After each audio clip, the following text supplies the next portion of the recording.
What a lovely day. I sure do love playing video games. Huh.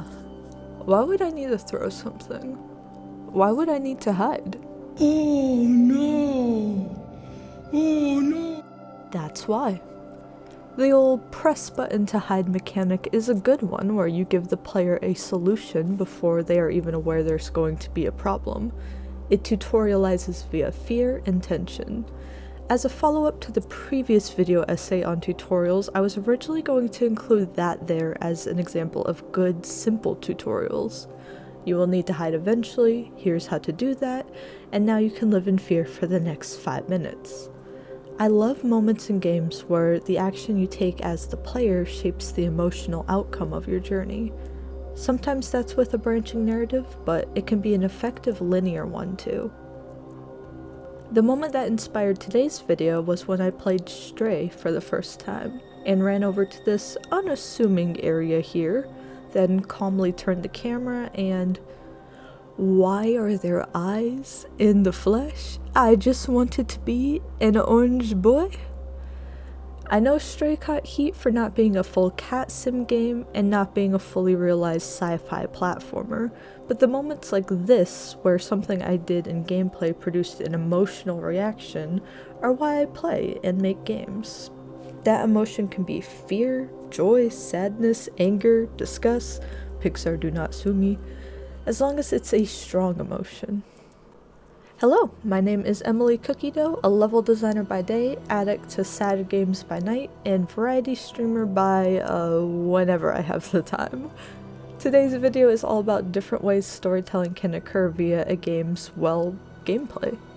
The previous essay was about how I liked moments like these in tutorials to kick off an experience, but now we'll be looking at moments that occur throughout a game and can potentially impact the ending, design-wise, or just how you react to a linear story emotionally. As a heads up, we'll be talking spoilers for all these titles. This will include some spoilers for some endings, so if you're currently playing one of these amazing titles, just save the video for a rainy day. And also, these are my opinions. I forgot to state that in my tutorials video, and it's important to me that you all know there's no right or wrong answers in game design. There's just iterating towards a fun product. When you saw the intro to this video, what genre came to mind first? I'm guessing many of you thought of decision-based games like Until Dawn or Detroit Become Human or Telltale's titles. Some of you may have thought of these as good examples. Others might have thought of them as bad ones and quote-unquote cutscene simulators. I personally like these games a lot, but I do see the faults in them too.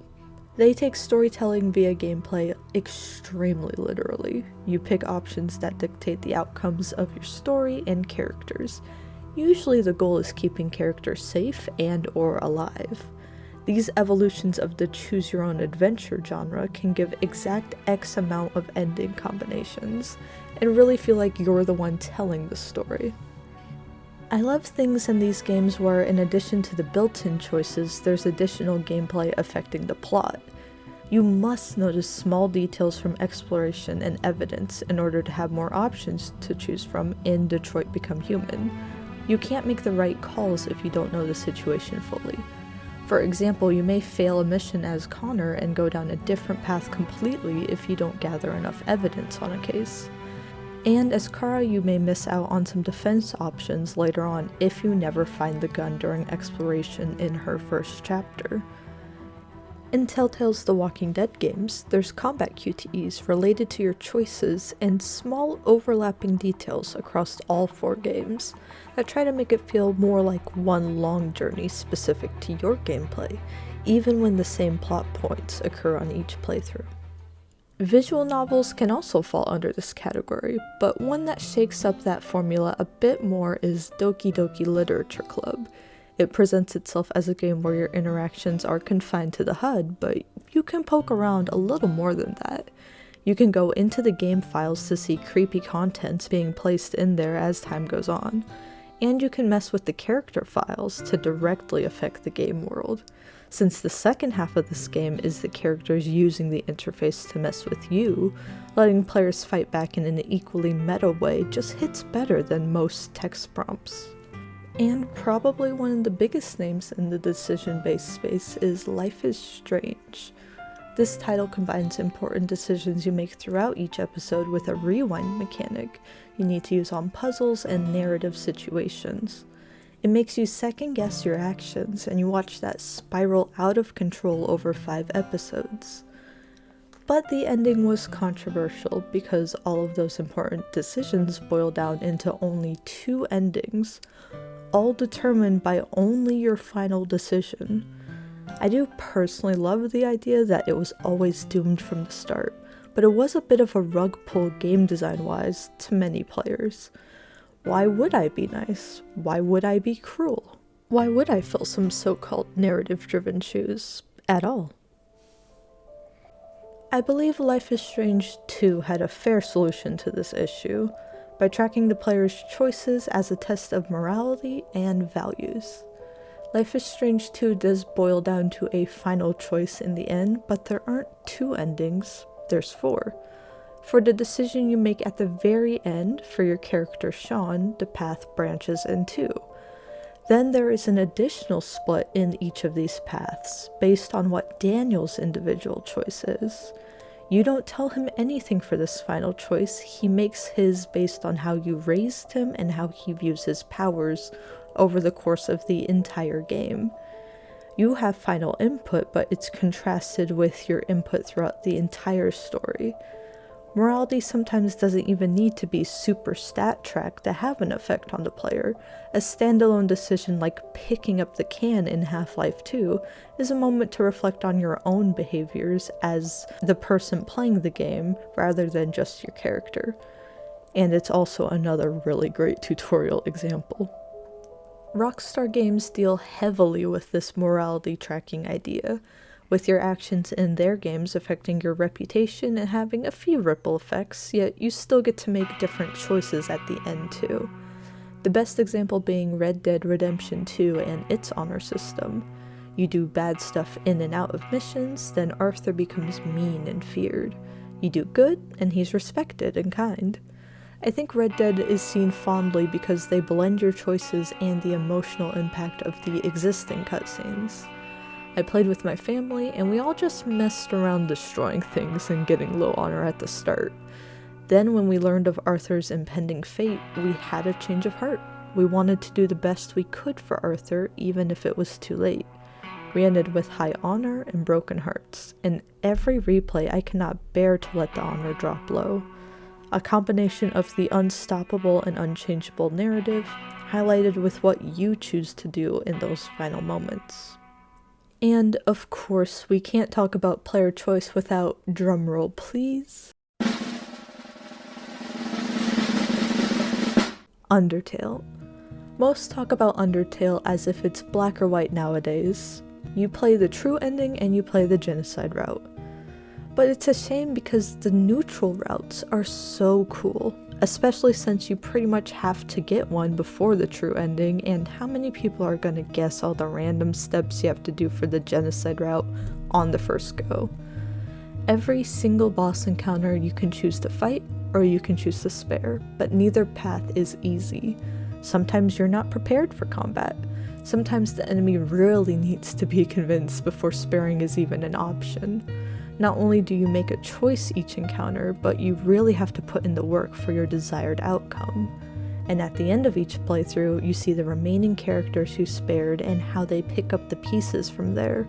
You reap exactly what you sow for each individual character's story. Undertale isn't the only game to have multiple endings tied more so to gameplay actions rather than making set choices. Shadow the Hedgehog branches based on how how evil you are. Celeste's epilogue changes based on how many strawberries you collected over your journey. Stanley Parable changes based on how much you choose to derail the story at any given point.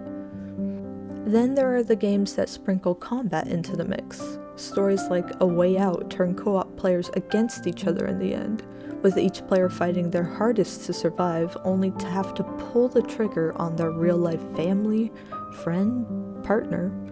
There's even a similar moment in Split Fiction, while not as severe, was a moment of realization when my partner and I were both button mashing and I slowly realized we were failing the QTE because he was button mashing so well. It was killing me. And then I immediately called it out, and that it was the game's way of testing us, and we had to have him let go of the controller so that we can progress the game. I'm currently in the middle of my first Elden Ring playthrough, but I understand that there are many paths my journey can take, and I suspect my ass will get beat in all of them. Then there's Hollow Knight, which I still need to do a playthrough of myself, but have been mesmerized by watching my friends play it. I keep saying I'll play it alongside Silksong one day, and that was a few lifetimes ago. Hollow Knight has multiple endings according to certain items and qualifications. Your final battle is set up by these qualifications, and then endings branch further from there based on your successes in the battle itself. Its impact sinks in more since you have to actively work towards an encounter of your making. Like I said earlier, you really have to put in the effort, and your ending will be reflective of that. These decisions, I feel, last with you a lot longer as a result. The end of a journey isn't the only place to make lasting decisions. Sometimes your hub, your home away from home, is a place to show your growth throughout the journey. Mario Sunshine has you cleaning up the town to progress and literally brightening the mood. Stardew Valley has a town and farm that develops as you want it to. Both Hades 1 and 2 reward you with narrative bits and character interactions that are a result of the interactions you made on your previous run. Heavy on the Hades examples, because there was nothing so life-changing as having a frustrating run, only to pop back into your hub and hear beautiful music. My favorite use of a dynamic hub, though, isn't about building the player up. It's about taking it away. Let the player be happy, let them be safe, and then take that away from them. Break the unwritten trust you've established with them. I'm so happy with the gang at the start of Red Dead Redemption 2. My heart is absolutely gutted seeing what becomes of our camp in the end. I would be a little sad if I never spent time there, but going to bed every night underneath the stars, staying up drinking and telling stories, bonding with each member except Micah, it connects a central resource area to an ongoing story. Final Fantasy XVI has a similar moment where your hub location must change after you've built up many connections and memories there. You're not losing a location, you're losing a piece of your family in these instances. Now we're getting into the part of the video where I want to talk about a collection of 3 indie games that really left an impact in this department. I finally played Wanderstop, a game that is this exact concept of giving you a cozy hub and then taking things away from it, over and over again. Your tea shop is a place for rest and recovery, but also for being confronted by your traumas and those of your customers. You're all just passing by. Everything in life is temporary, but the journey itself is permanent. There are so many times where I'm told I can move on to the next area, but I spent my time doing small tasks. Tasks that do not carry over to the next chapter. The only things that come with are a handful of photos that very quickly fill up. Nothing else you do will have a long-term impact on the game, but by taking the time to fill up some planters or to sit and have a new cup of tea, you get to create a long-term impact on yourself. And spoiler, but the game doesn't fully end until you want it to. The main narrative ends and you can no longer hold conversations with most NPCs, but you can still clean, make drinks, read books, and watch over those NPCs. This game teaches you to let it go when you are ready. This concept was tackled in an earlier game from the same writer, The Beginner's Guide. This game destroys me as a creative.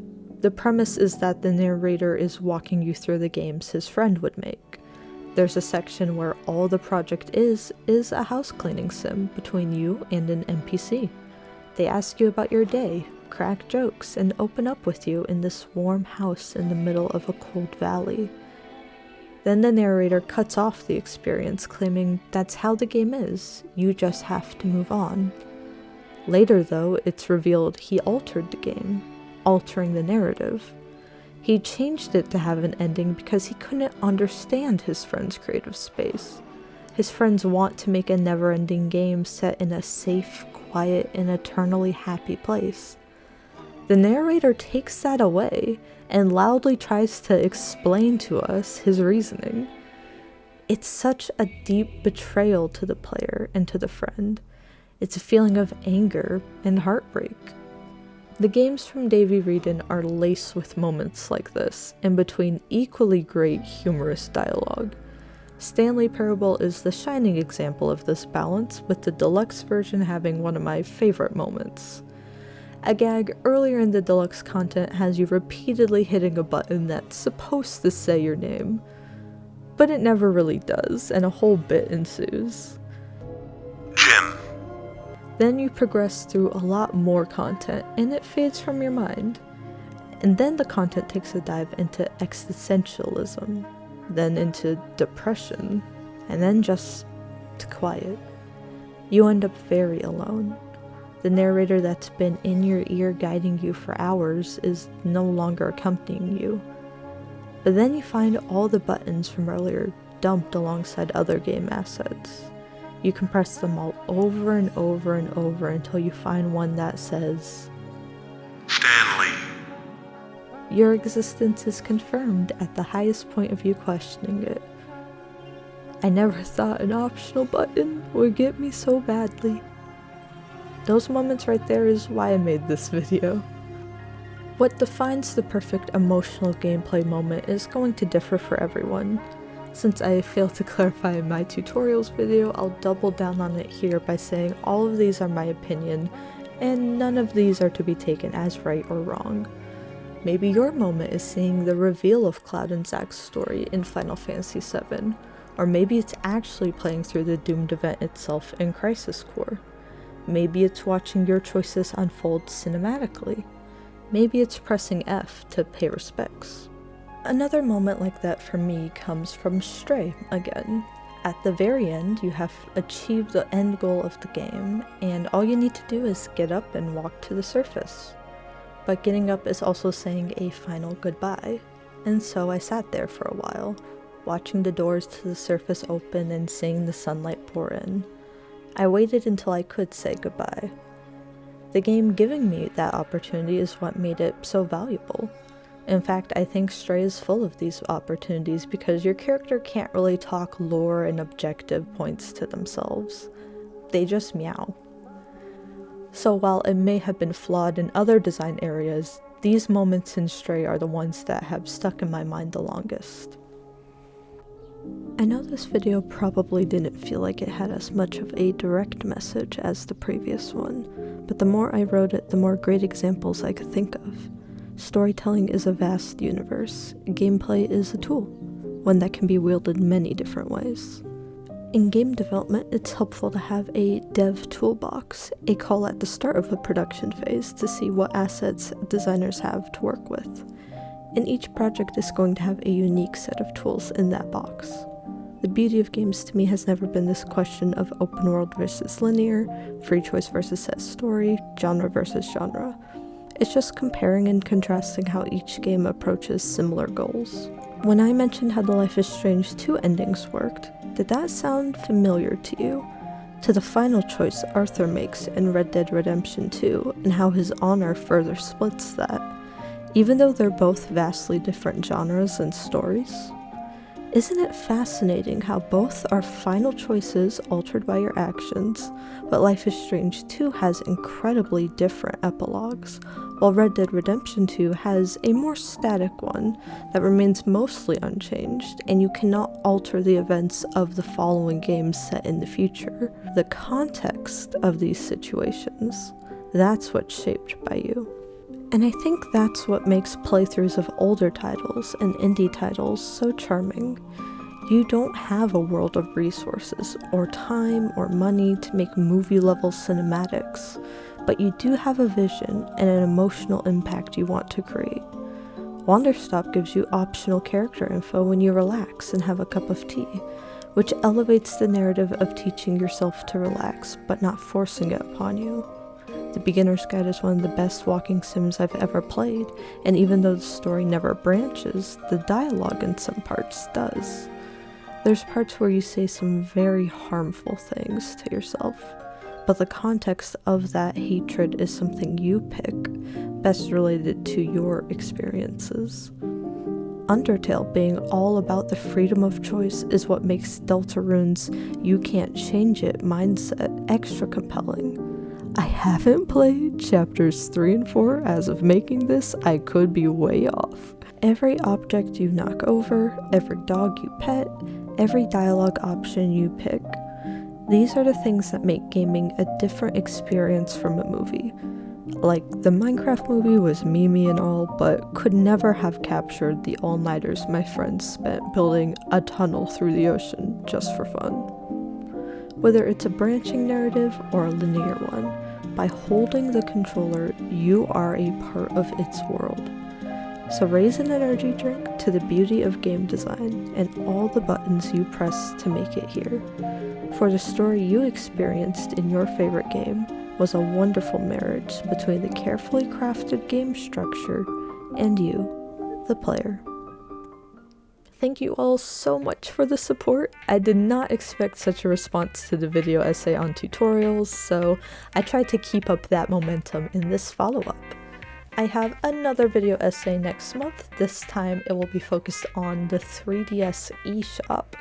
But until then, I stream over on Twitch with games like Elden Ring, Fantasy Life, and many more life sims, as well as game dev streams. I hope to see you all soon.